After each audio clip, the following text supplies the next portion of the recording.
Няма да успея да кажа точните думи за тази книга, а и за нея много се говори и ще се говори. Тази книга не се прочита, тя се изживява. Всяка една кратка глава от нея е изживяване, и то надълбоко.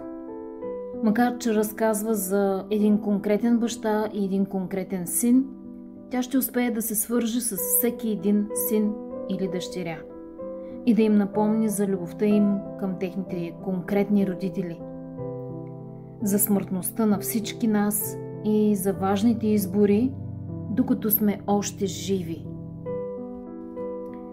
Как ми хареса и свързването на смъртта с градината, с градинаря, с небесния градинар, който бди над всички нас.